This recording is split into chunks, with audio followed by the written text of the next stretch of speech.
ذرا اس آیت پر اب نگاہ کو مرتکز کیجئے، انسان کا خسارہ کیا ہے۔ دیکھیے، سب سے پہلے میں آپ کی توجہ دلاؤں گا، ذرا آنکھیں کھول کر قلب حساس کے ساتھ نوع انسانی کا مشاہدہ کیجئے۔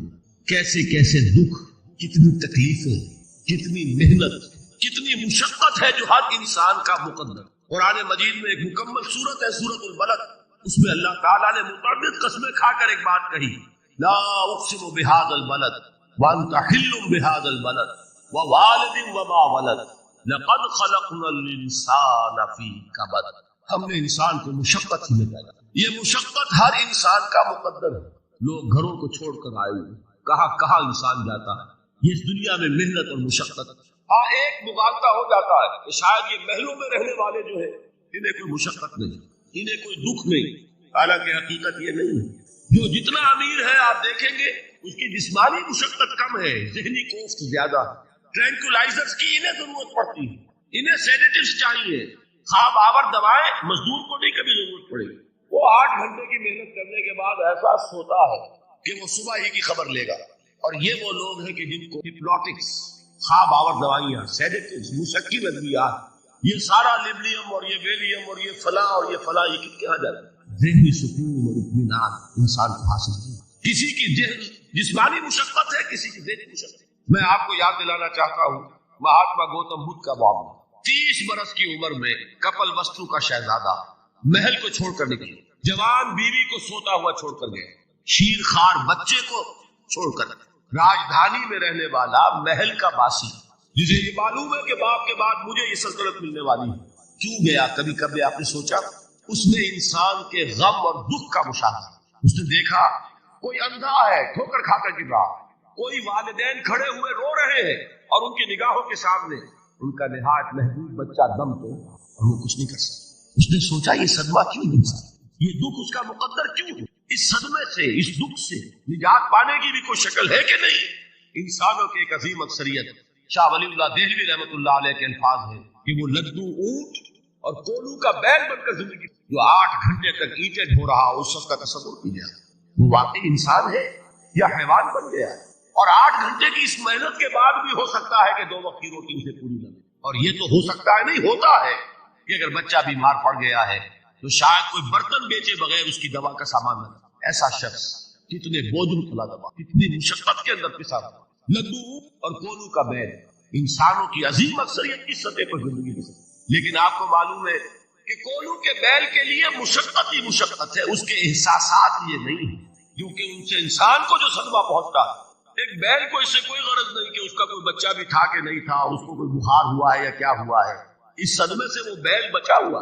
گھوڑے کو کوئی پتا نہیں کہ میرا بھی کوئی اولاد میری ہے یا نہیں ہے اور مجھے اس کا کوئی صدمہ ہے یا دکھ ہے، کوئی پتا نہیں۔ لیکن انسان کا معاملہ یہ ہے کہ والدین کو جو دکھ دیکھنے پڑتے ہیں اپنے بچوں کے بھی، اولاد کے، رات کی نیندیں حرام ہے اس لیے کہ بچہ بخار میں تپ رہا ہے یا درد سے تڑپ رہا ہے، لہذا نہ ماں سو سکتی ہے نہ باپ سو سکتی۔ میں نے ایک موقع پر دیکھا لاہور میں کیروسین آئل، اس زمانے میں ابھی سوئی گیس نہیں آئی تھی اور اکثر و بیشتر جو ہے یہی مٹی کا تیل جو ہے ایندھن کے طور پر استعمال ہوتا تھا، اس کی شارٹیج ہو گئی تو کئی فرلانگ لمبی قطاریں لگتی تھی ان دکانوں کے باہر، ڈپو کے باہر، اور ایسے منظر بھی کہ ایک خاتون برقع کو، ایک گود میں بچے کو لیے ہوئے، ایک کی انگلی پکڑے ہوئے، بوتل ہاتھ میں لیے ہوئے تیل کے لیے، اور کئی گھنٹے کھڑی ہوئی۔ یہ مشقت انسان جھیلتا ہے۔ غالب نے اس کا نقشہ کھینچا ہے کہ رنج سے خوگر ہوا انسان تو مٹ جاتا ہے، مشکلیں اتنی بڑی مجھ پر کہ آسان ہو، ہم بھول جاتے ہیں، ورنہ واقعہ یہ کہ قلب حساس ہو اگر، اور قید حیات و بند غم، اصل میں دونوں ایک ہیں، موت سے پہلے آدمی غم سے نجات پائے۔ اچھا، یہ تو ہوا لقد خلقنا الانسان فی کبد۔ حیوانات کا معاملہ ایک اور اعتبار سے آسان ہے، ان سے کوئی محاسبہ بھی ہے کیا؟ کوئی جواب دہی بھی ہے؟ کوئی ان کو اللہ کے حضور میں کھڑے ہو کر اپنے اعمال کا حساب بھی دینا؟ انسان کی یہ ٹریجڈی ہے، یہ المیہ ہے انسان۔ اس کو بھی قرآن مجید کی ایک سورت میں قسمیں کھا اذا السماء انشقت، اس کے بعد کیا فرمایا؟ یا ایھا الانسان انک کادح الی ربک کدحا فملاقیہ۔ اے انسان، تیرا المیہ، تیری ٹریجڈی اس سے کہیں بڑھ کر ہے، تجھے صدمے پر صدمے جھیلتے ہوئے، مشقت پر مشقت برداشت کرتے ہوئے ایک روز اپنے رب کے حضور میں بھی کھڑا ہوں، جواب دہی بھی کر۔ اس دن کے حساب سے، اس دن کے احساس سے جو بڑے ہماری امت کے عظیم جو گلے سرسبد ہیں، ان کا یہ حال آپ نے پڑھا ہوگا. حضرت ابوبکر صدیق رضی اللہ تعالیٰ عنہ وہ ایک عجیب کیف کے عالم میں فرمایا کرتے تھے کاش میں درختوں پر چہچہاتی ہوئی چڑیا ہوتا جس سے حساب کتاب نہیں. کاش کہ میں گھاس کا تنکا ہوتا جو آج ہے اور کل آگ میں جلا دیا جاتا. ختم ہو اس سے محاسبہ کوئی نہیں. وہ جس کے احساس سے کہ حضرت عمر جو ہے اپنے انتقال کے وقت سخت بے چین، ان کے بیٹے حضرت عبداللہ ابن عمر رضی اللہ تعالیٰ عنہما ان کا سر جو ہے وہ اپنے زانوں پر رکھ لیا تو کہا نیچے ڈال دو. ایک عجیب بے کلی اور بے چینی. انہوں نے کہا ابا جان آپ کیوں پریشان ہیں؟ آپ تو عشرہ مبشرہ میں سے، آپ کو تو اللہ تعالیٰ نے جنت کی بشارت حضور کے ذریعے سے اس دنیا میں دی. حضرت عمر فرماتے کہ خدا کی قسم اگر قیامت کے دن عمر برابر سرابر پر چھوٹ گیا تو بہت بڑی کامیابی. یہ احساس جن کو حضرت علی کا حال کیا ہوتا ہے. ابھی جو آپ نے حافظ صاحب سے سنا یہ حضرت علی کا معاملہ کہ ایک تیر پیوست ہو گیا تھا کسی طرح نکل نہیں رہا. حضرت علی نے فرمایا کہ اچھا چھوڑو مجھے میں نماز کی نیت پڑھتا. نماز کی نیت پڑھتے تھے تو لرزتے تھے. کہا کس کے سامنے کھڑا ہوں اور کس کے سامنے مجھے ایک دن جواب دہی کے لیے کھڑا ہونا ہوگا.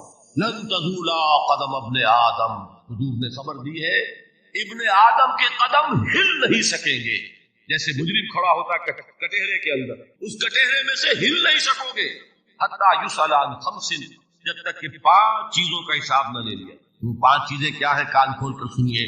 عن عمرہ فیما افنا، عمر کا حساب دو. یہ 80 برس اور 70 برس ہم نے تمہیں دنیا میں دیے کہاں ضائع کیے.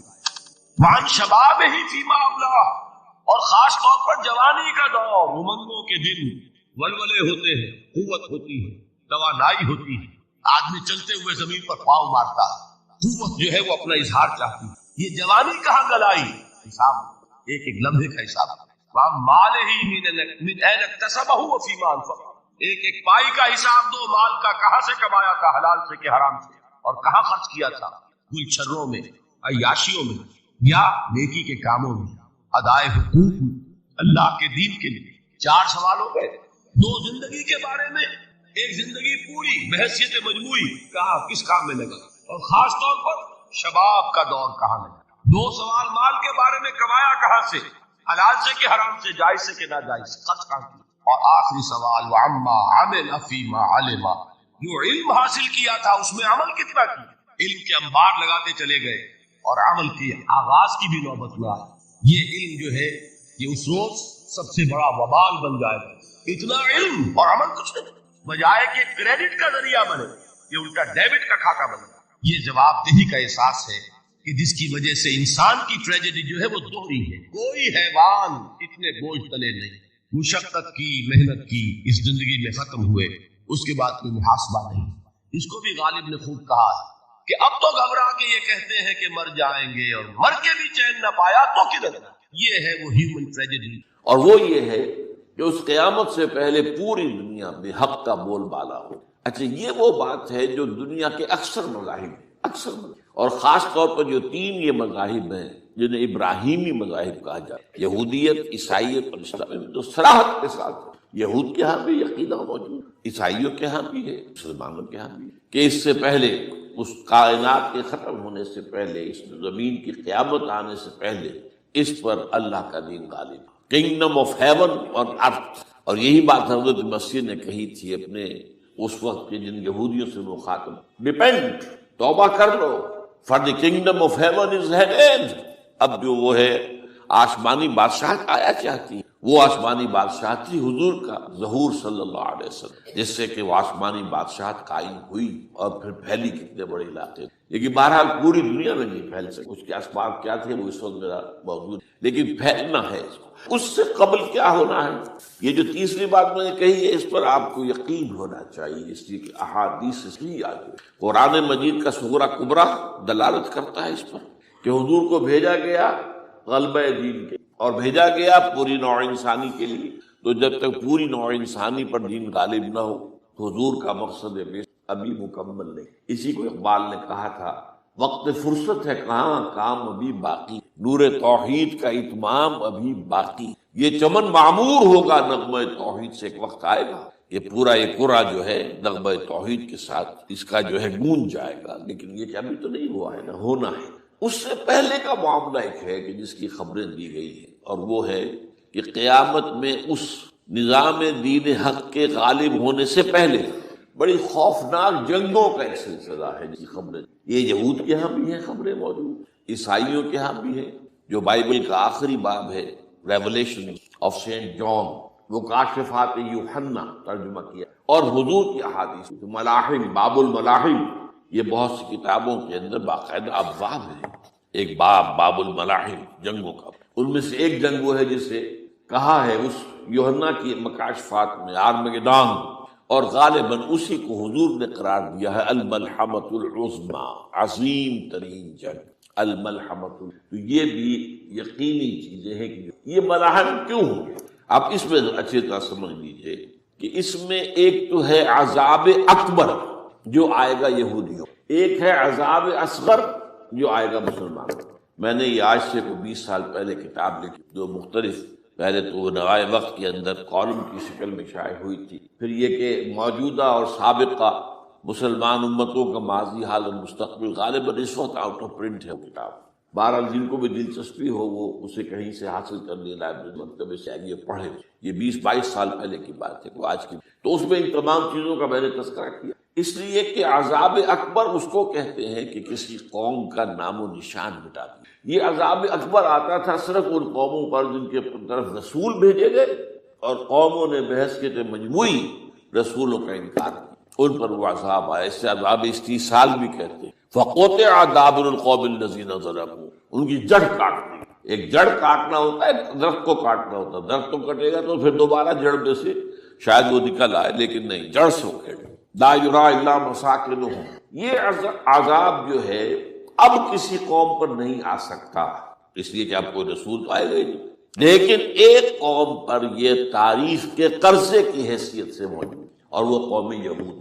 ان کی طرف رسول بھیجے گئے حضرت عیسیٰ ابن مریم، رسولا الی بنی اسرائیل، اور انہوں نے یہ بات تو بہت دور کی تھی کہ مانتے انہیں اور ان پر ایمان لاتے. الٹا جو کچھ کیا ہے آپ کو معلوم ہے. انہیں ولد الزنا قرار دیا، جادوگر قرار دیا، واجب القتل قرار دیا، اور اپنے بس پڑتے سولی پر چڑھوا کر دب دیا. حالانکہ بات ہوا یہ نہیں ہے، اللہ نے اس سے پہلے ہی زندہ اٹھا دیا آسمان پر، دوبارہ وہ آئیں گے. بہرحال لیکن اس قوم کے اوپر وہ عذاب جو ہے وہ قرض ہے تاریخ کا، وہ قرض ادا ہوگا. حضرت مسیح علیہ السلام ہی آئیں گے دوبارہ، اور ان کے ہاتھوں اس امت کا خاتمہ ہوگا، ایک ایک فرد ختم ہو جائے گا.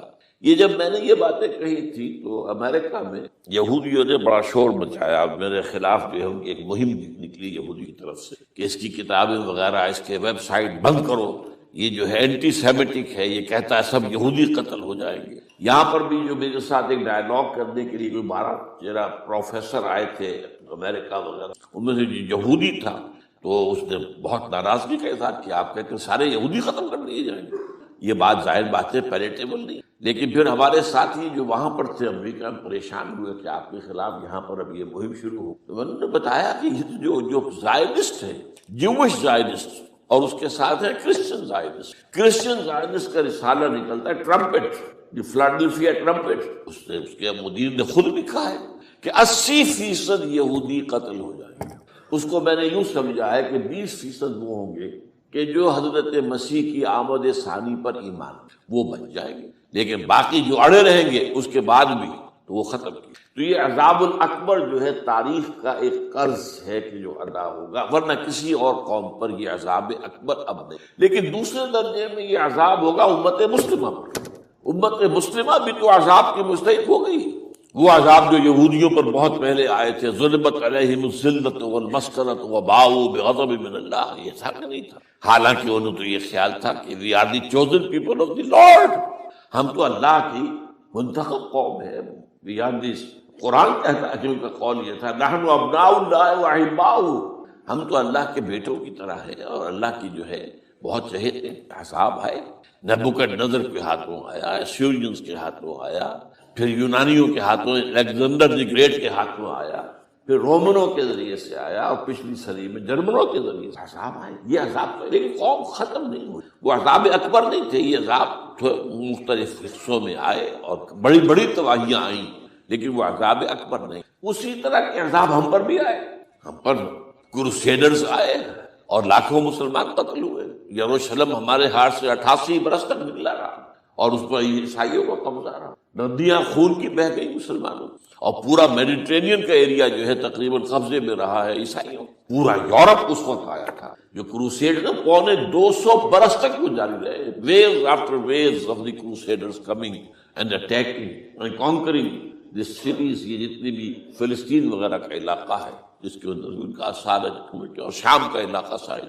پھر آپ کو معلوم ہے ہمارے اوپر حساب اس سے بھی بڑا، اس سے کئی گنا بڑا آیا. تاتاریوں کے ہاتھوں کروڑوں کے قریب انسان جو ہے مسلمان قتل ہوئے. پھر اس کے بعد آپ کو معلوم ہے کہ پھر یہ یورپین کولونیلزم آ گیا. جیسے ان پر آئے تھے یونانی اور پھر رومی اور اب پھر جرمن، ہم پر آئے انگریز آئے، کہیں ولندیزی آئے، کہیں ڈچ آئے، کہیں ہسپانوی آئے، کہیں اطالوی آئے، کہیں اسپینیئرز آئے، اور پورا کا پورا عالم اسلام ان کے زیر نگی آیا کہ نہیں آیا. دی کلونیل ایرا جسے آپ کہتے ہیں. تو وہ عذاب ابھی اس امت کے اوپر اور باقی ہے، ایک قرض ہے. اور وہ کیا ہے؟ یہ کلونیل ایرا جب ختم ہوا ہے، ہم آزاد ہونے اب یہ ہمارے لیے ایک امتحان کا مرحلہ تھا بہت بڑا. آزاد ہو کر تم کیا کرتے ہو؟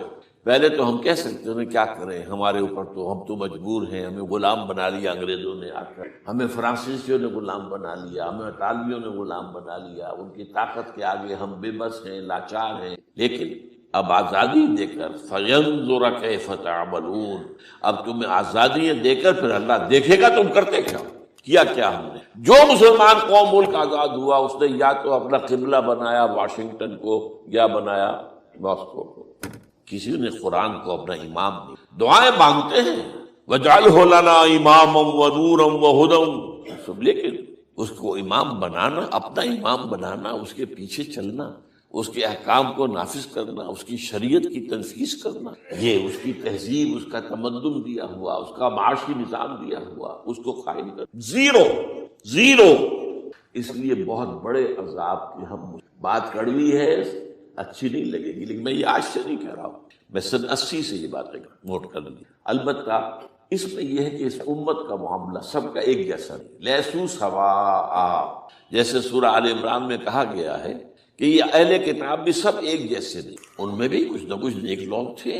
امت قائمۃ آناء اللیل، راتوں کو کھڑے رہنے والے، عبادت کرنے والے موجود تھے. عیسائیوں میں احبار اور رہبان جو تھے وہ بڑے نیک لوگ تھے، اس وقت بھی موجود تھے. لیکن بحثیت مجموعی کا معاملہ کیا ہے اس کو دیکھنا پڑتا ہے. بحثیت مجموعی صورتحال کیا ہے؟ تو صورتحال کیا ہے کہ ہم نے کہیں بھی اللہ کے دین کو قائم نہیں کیا. مذہب تو ہے لیکن ظاہر بات ہے کہ جرم جو ہے تو پوری امت کا، لیکن سب برابر نہیں ہے. سب سے بڑے مجرم عرب مسلمان.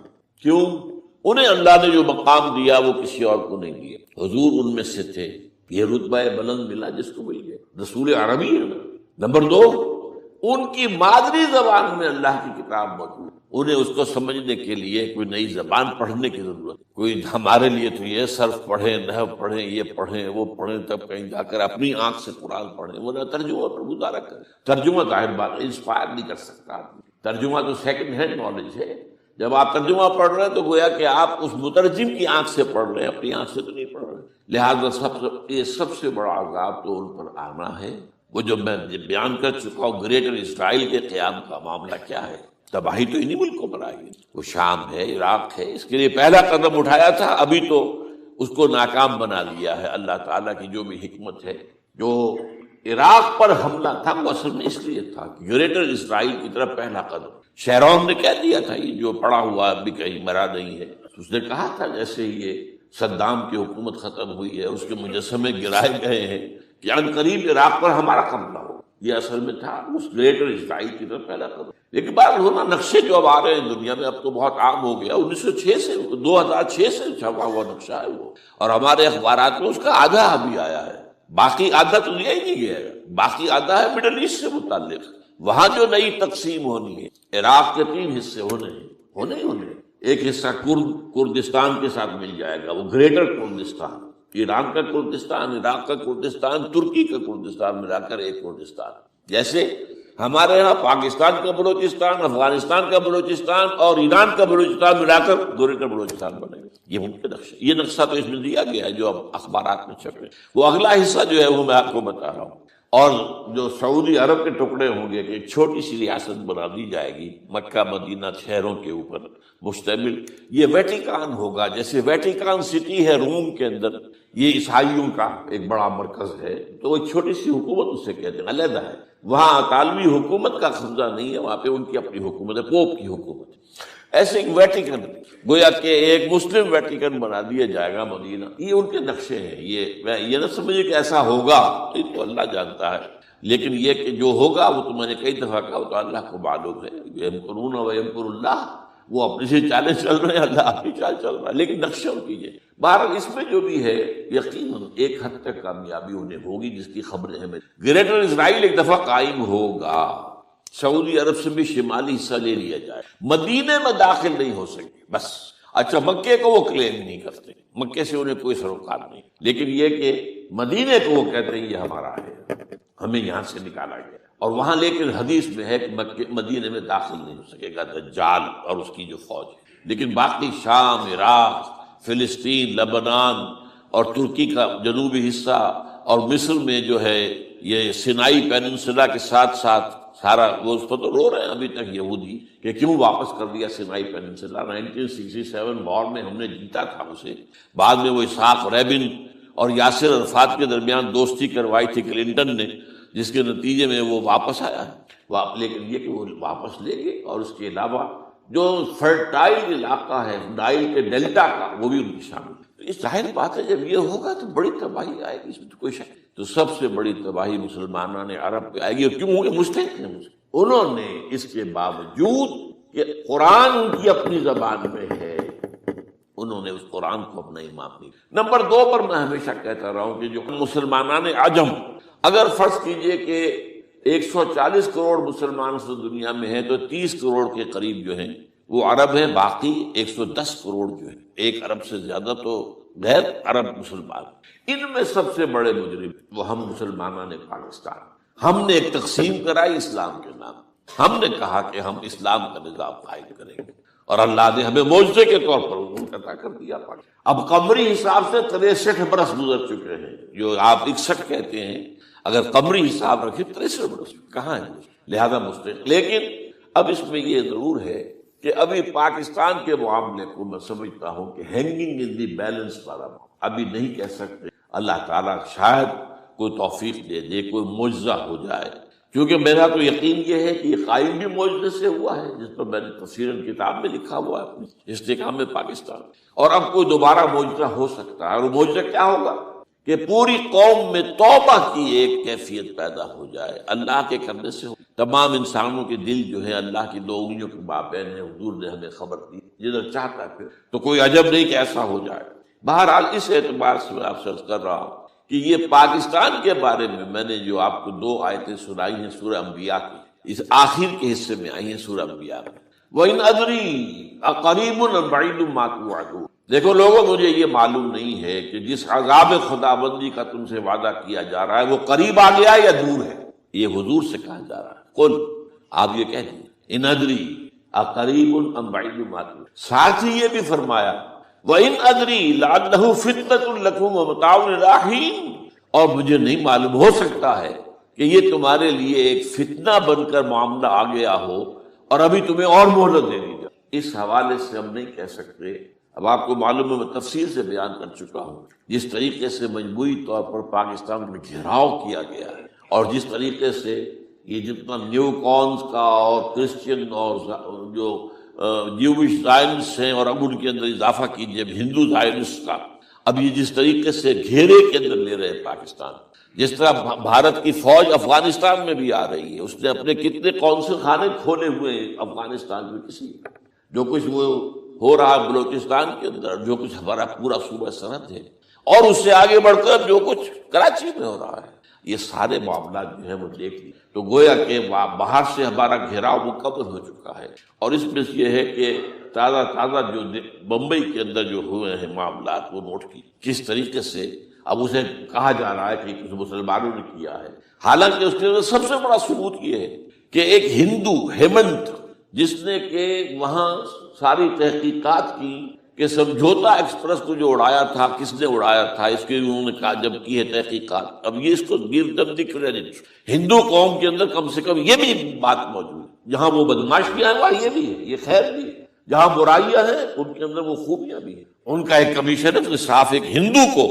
اور ہندو بھی سرونگ کرنل کہا یہ ہے ماسٹر مائنڈ، اس نے کروایا اور وہ گرفتار ہوا، serving kernel of Bharat army.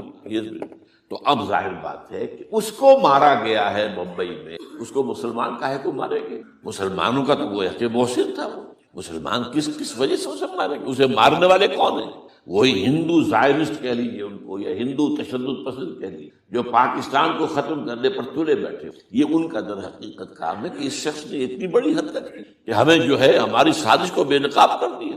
تو اصل میں لیکن یہ سب کچھ جو ہو رہا ہے وقتی طور پر تو بہت ذرا طوفان اور جوش آیا تھا، معلوم ہوتا تھا کہ شاید 9/11 والا معاملہ جو تھا نیو یارک کا، اس کے نتیجے میں جو ایک دم امریکہ جو ہے نکلا ہے غصے کے اندر، اور پوری قوم اس کی کھڑی ہو گئی اور پوری دنیا جمع ہو گئی افغانستان پر حملے کے لیے۔ شاید ایسا معاملہ ہو جائے، لیکن نہیں، اللہ کا شکر کہ یہ معاملہ جو ہے ان ادری لعلہ فتنۃ لکم ومتاع الی حین۔ ابھی کل کی جو تازہ ترین رپورٹ ہے وہ یہ ہے کہ اوباما کو بریفنگ دی گئی ہے کہ پاکستان کے جو نیوکلیئر بامبس وہ ولنریبل ہے، اور ان کے اندر اندیشہ ہے کہ وہ جو ہے شدت پسندوں کے ہاتھ میں نہ پڑ جائے۔ اس کو کوئی نہ کوئی بہانہ انہوں نے بنانا، یہ جو میں آپ سے عرض کر چکا ہوں۔ کچھ ہمارے لوگوں کو یہ امیدیں ہو گئی تھی براک اوباما کے آنے سے، یہ میں نے پھر اس کے بعد ایک مضمون میں پڑھا ہے، آپ کے لیے بھی نئی بات ہوگی۔ براک کا لفظ جو ہے اس میں یہ بھی اسلامی ہے، یہ برکت سے ہے، اس لیے کہ اس کا باپ جو ہے وہ سواحلی علاقے کا، سواحلی زبان جو ہے، کینیا کا ساحلی علاقہ جو ہے وہ سواحلی زبان جو ہے اس میں عربی کی بڑی آمیزش، کیونکہ وہ تو بہت قریب ہے نا، عرب سے کتنا فاصلہ ہے، وہ درمیان میں وہ ریڈ سی ہے، بڑا چھوٹا سا سمندر، تو سواحلی زبان میں عربی اثرات ہے۔ تو یہ برکت والی بات، جیسے ہم کہتے ہیں کسی کا نام برکت حسین، برکت علی، تو یہ وہ ہے باراک برکت والا، براک حسین، اور پھر حسین کا نظر۔ تو اس سے بڑی توقعات ہو گئی تھی، لیکن نظر یہ آ رہا ہے کہ جو بش کا ایجنڈا تھا، اس لیے کہ اصل میں اس کی پالیسی بنانے والے میں آپ کو بتا چکا ہوں کوئی ایک فرد نہیں ہوتا وہاں تو پورے ادارے ہیں، بڑے بڑے تھنک ٹینکس ہیں، اور یہ ثابت ہو گیا ہے کہ اس اوباما نے آتے ہی سب سے زیادہ کٹر جو زائرسٹ تھا امریکہ کے اندر، جس کا نام ہی اسرائیل ہے، اسرائیل رحم جو ہے، اسرائیل رحم ایمانویل، اس کو اپنا بنایا chief of the white house staff. اور یہ وہ شخص ہوتا ہے کہ جو گویا کہ جس کے گھیرے میں ہوتا ہے صدر امریکہ کا۔ صدر سے کون مل سکتا ہے یہی فیصلہ کرے گا، کون نہیں مل سکتا یہ فیصلہ کرے گا، کون سی رپورٹ صدر تک جائے گی یہ فیصلہ کرے گا، کون سی رپورٹ روک لی جائے گی یہ فیصلہ کرے گا۔ تو گویا کہ صدر کے کان بھی ہو، صدر کی آنکھ بھی ہو، لہذا صدر جو ہے اس کے تو اوپر گھیرا ہوتا ہے۔ اور اس سے بھی آگے بڑھ کر نوٹ کیجیے، میں نے آپ کو پہلے بتایا بھی، ساؤتھ ایشیا کے لیے اس نے اپنا ایڈوائزر بنایا ہے ایک ہندو کو، اس کا نام ہے سونال شاہ۔ اور یہ جو ہندوؤں کی تنظیم ہے، جو انتہائی جو ایکسٹریمسٹ ہندو ہیں، وشوا ہندو پریشد، یہ وشوا سری پرشانت ہے، جس کا اسٹوڈنٹ ونگ ہے بجرنگ دل کا یاد۔ ساؤتھ ایشیا سے مراد بھارت اور پاکستان، اس کے معاملات میں اس کا ایڈوائزر جو ہے سونال شاہ ہے۔ تو حالات جو ہیں اس اعتبار سے انتہائی یہ کہ خطرناک۔ اور دوسری طرف اندرونی معاملہ کیا ہے؟ سائنس کی دو اصطلاحات آپ نے سنی ہوگی، centrifugal forces, centripetal forces. Centrifugal وہ ہوتی ہے کہ جو مرکز سے توڑنے والی ہو، بھاگتا ہے ہر ایک مرکز کو چھوڑ کر، یہ سینٹریفیوگل فورس۔ سینٹریپیٹل وہ ہوتی ہے جو مرکز کی طرف لانے والی ہو، جو ایک مرکز کے گرد لوگوں کو جمع کرے، تو مرکز گریز اور مرکز کی طرف رخ کرنے والی۔ ہمارے پاس سینٹریپیٹل فورس صرف ایک ہے، وہ اسلام ہے، اور وہ ہے نہیں۔ ہر چند کہیں کہ ہے نہیں، کہاں ہے؟ نظام کہاں ہے؟ مذہب تو ہے، مذہب تو انڈیا میں بھی ہے، مذہب امریکہ میں بھی ہے، مذہب کی تو کوئی کمی نہیں۔ فاسٹسٹ گروئنگ ریلیجن میں نے بارہا کہا ہے دنیا میں مانا جا رہا ہے کہ اسلام، لیکن مذہب دین، حضور بھیجے گئے تھے دین کو غالب کر۔ هو الذی ارسل رسولہ بالہدی ودین الحق لیظہرہ علی الدین۔ سینٹریفیوگل فورسز آپ کو یاد ہوگا، میں نے گنوا دیا تھا ایک دفعہ۔ آپ کا نارتھ پول کیا ہے؟ NWFP، وہاں حکومت اس نے کن کی ہے؟ وہ اسفند یار ولی، جس کا دادا جس نے پاکستان میں دفن ہونا گوارا نہیں، جن کا پختہ موقف یہ ہے، اس کے باپ کا بھی ولی خان کا یہ تھا کہ انگریز نے بنایا ہے پاکستانی، انگریز کا بنایا ہوا ہے، یہ انگریزی سازش کے نتیجے میں، and they believe in that۔ اور اس کے ساتھ مولانا فضل الرحمان ہیں جن کے والد مرحوم نے یہ کہا تھا کہ اللہ کا شکر ہے ہم پاکستان کے بنانے کے گناہ میں شامل نہیں تھے۔ یہ ہے اس وقت وہاں کی فورس، اور جنوب میں نہ معلوم کب سے ان کا نقشہ بن رہا ہے، جب سے یہ MQM قائم ہوئی تھی، مہاجر قومی موومنٹ تھی، بعد میں انہوں نے اپنا رنگ بدلا ہے، کچھ تبدیل کیا ہے، لیکن یہ کہ اصل میں تو وہی ہے۔ گرگٹ رنگ بدل رہے تو اس کی فطرت تو نہیں بدلتی، ہے تو وہی اردو اسپیکنگ۔ اور اب جو ہنگامے ہو رہے ہیں وہ پختون اور اردو اسپیکنگ کے درمیان ہنگامے ہو رہے ہیں، اور زیادہ پٹھانوں کو مارا جا رہا ہے، ان کی دکانیں جلائی جا رہی ہیں۔ یہ بسیں وسیں جتنی جلتی ہیں وہ اس لیے کہ زیادہ تر ٹرانسپورٹ جو ہے وہاں پر وہ پختونوں کے ہاتھ میں۔ یہ وزیری وغیرہ لوگ جو ہے محسود ہیں، یہ لوگ ہیں وہاں پر جو ہے اکثر و بیشتر بہت سے مساجد کے اندر آپ کو جو امام ملیں گے وہ پٹھان ملیں گے، جو پہرے دار ملیں گے وہ پٹھان ملیں گے، بہت بڑی تعداد ہے۔ لیکن یہ کہ اس کے اوپر وہاں پر فساد شروع ہو گیا۔ بلوچستان کا معاملہ سب کو معلوم۔ تو اندرونی طور پر جو سینٹریپیٹل فورس ہو سکتی تھی اس کو ہم نے کیا نہیں مضبوط، کمزور سے کمزور تک کرتے تھے۔ اور اب جو کچھ ہو رہا ہے، اب مضامین آ رہے ہیں، آئلی قوانین میں تبدیلیاں کیوں کی جا رہی ہیں؟ یہ جو کانفرنس ہوئی تھی جو UNO کے اندر، بیجنگ +5 کانفرنس، جو بات اس میں طے اور اس میں یہ تھا طلاق کے معاملے میں مرد اور عورت کو بالکل برابر کر دیا جائے۔ اب وہی کر رہے ہیں آپ۔ یہ سفاری آئی کائے کے لیے؟ جیسے مرد طلاق دے سکتا عورت بھی طلاق دے سکتی۔ اسلام میں یہ ہے کہ عورت طلاق لے سکتی، دے نہیں سکتی۔ وہ لے گی یا تو شوہر سے خود کہے بھائی تم مجھے آزاد کر دو، تم نے مجھے مہر دیا تھا میں واپس کر دوں، یا یہ آدھا اور لے لو، یا یہ ہے کہ وہ اپنے بڑوں سے، بزرگوں سے اور اس کے بڑوں بزرگوں کو بیچ میں ڈالے، یا عدالت میں جائے۔ عدالت اگر کو قائل کر دے گی کہ عدالت کے واقعی اس کے معاملات ان کے صحیح اب نہیں جیب سکے، وہ سیپریٹ کر دے گی۔ وہ ایک ہے خلا لی جا سکتی ہے، طلاق دی نہیں جا سکتی۔ یہ فرق رکھا گیا اسلام میں، مرد اور عورت اسینشلی برابر ہیں، as human beings they are equal, کوئی فرق نہیں، کوئی اونچا نہیں کوئی نیچا نہیں۔ جو بھی انسان کے اندر شرف انسانیت ہے، اشرف المخلوقات ہونے کا جو مقام حاصل ہے، وہ مرد کو بھی عورت کو، ان میں کوئی فرق نہیں۔ لیکن جب ایک مرد اور ایک عورت مل کر ایک خاندان کی بنیاد ڈالتے، اب وہ برابر نہیں۔ الرجال قوامون علی النساء، کوئی بھی انسٹیٹیوشن ہو اس میں دو برابر کے سربراہ نہیں ہو سکتے، دونوں کا اختیار ایک جیسا ہو تو کیسے چلے گی گاڑی؟ چل ہی نہیں سکتی۔ آپ ڈائریکٹر جو ہے 100 بنا لے، مینیجنگ ڈائریکٹر ایک ہوگا، ظاہر بات ہے دو تو نہیں ہو سکتے۔ لہذا انسٹیٹیوشن فیملی کے لیے اسلام نے جو نظام دیا ہے، یہی طلاق کا معاملہ ہے، وراثت کا معاملہ ہے، عورت کے ذمے کچھ اور کام لگائے ہیں، مردوں کے ذمے کچھ اور کام لگائے ہیں۔ مرد ذمہ دار ہے، کفیل ہے، لہذا وراثت میں والد کی طرف سے دوہرا حصہ ملے۔ لڑکی کی کوئی ذمہ داری ہے ہی نہیں، وہ تو بلکہ شادی بھی ہوگی تو شوہر سے مہر لے گی، لڑکا شادی کرے گا تو مہر دے گا۔ تو یہ تمام چیزیں جو ہے آرٹیکولیٹڈ ہیں، یہ ایک دوسرے کے ساتھ منطقی طور پر جڑی ہوئی ہیں، اور وہ جو ہے تباہ کرنے کا تلے ہوئے ہیں ہمارے خاندانی نظام کو، عورت اور مرد کو برابر کر دیا۔ یہ سارا، اور اس سے پہلے جو آیا تھا معاملہ وہ بھی تقریباً یہ ہے کہ زنا کے معاملے سے جو خوف ہو سکتا تھا عورت کو وہ ختم ہو جائے، اس لیے کہ عورت کا معاملہ کیا ہے، اگر زنا سے حمل رہ گیا تو اس کا ثبوت تو آ گیا، کوئی اور گواہ ہے یا نہیں ہے، یہ حمل کہاں سے لائی ہو تم؟ ٹھیک ہے، طے کیا کر دیا، پرچہ بھی درج نہیں ہو سکتا اس کا جب تک کہ 4 چشمدید گواہ جا کر کسی مجسٹریٹ کے سامنے گواہی نہ دیں کہ ہم نے اپنی آنکھوں سے دیکھا ہے، تب پرچہ درج ہوگا، تحقیق اس کے بعد ہوگی۔ یہ کہاں ہوگا؟ اس کا مطلب ہے وہ خوف ختم، جو خوف ہو سکتا تھا جو عورت کو روکتا ہے۔ ایک تو یہ کہ ہمارے ہاں وہ جو بھی آبادی کا معاملہ تھا اور یہ جو برتھ کنٹرول کے معاملے نے آ کر خوف ختم کیے تھے، اور اس کی باقاعدہ جو ہے امریکہ میں، یورپ میں تعلیم دی جاتی ہے، ٹین ایجرز کو اسکولوں کے اندر سکھایا جاتا ہے کہ تم جو چاہو کرو، لیکن یہ کہ یہ ذرا یہ احتیاط کرو، بس اللہ وہی اسی رنگ پر ہماری تہذیب۔ اب یہ دونوں نقشے ایسے ہیں کہ جس کے نتیجے میں جیسا کہ میں نے عرض کیا، محسوس ایسا ہوتا ہے، یہ میں ابھی کہہ رہا ہوں، میں یقین سے نہیں کہہ سکتا۔ وَإِنْ أَدْرِي لَعَلَّهُ فِتْنَةٌ لَكُمْ وَمَتَاعٌ إِلَىٰ حِينٍ، ہو سکتا ہے، ہوپنگ اگینسٹ ہوپ، ہو سکتا ہے کوئی معجزہ آ جائے اللہ تعالیٰ کی طرف سے، جیسے کہ پہلے معجزہ آیا تھا تو خدایا آن کرم بارے دیگر کو نے اللہ دوبارہ بھی معجزہ دکھا، اور ان تمام سختیوں سے ان تمام سے ہمیں گزار کر اس کا امکان موجود ہے، امکان کو کی میں نفی نہیں کر سکتا، اس لیے کہ اللہ کی قدرت ہے۔ یخرج الحی من المیت، مردے سے زندہ کو برآمد کرتا ہے۔ ایک قوم مر چکی ہو، اس میں سے ایک زندہ قوم برآمد ہو جائے، جیسا کہ میں نے پچھلے سال جو تحریک چلی تھی جو وہ کلا کے میں نے کہا تھا کہ مجھے یہ گمان ہوا کہ میں یہ سمجھ بیٹھا تھا کہ یہ قوم بالکل مر چکی ہے، لیکن نہیں، جان ہے۔ یہ میں اس سے پہلے یہ جملہ کہا کرتا تھا it's no use whipping the dead horse, لیکن میں نے کہا نہیں، جان ہے اس میں۔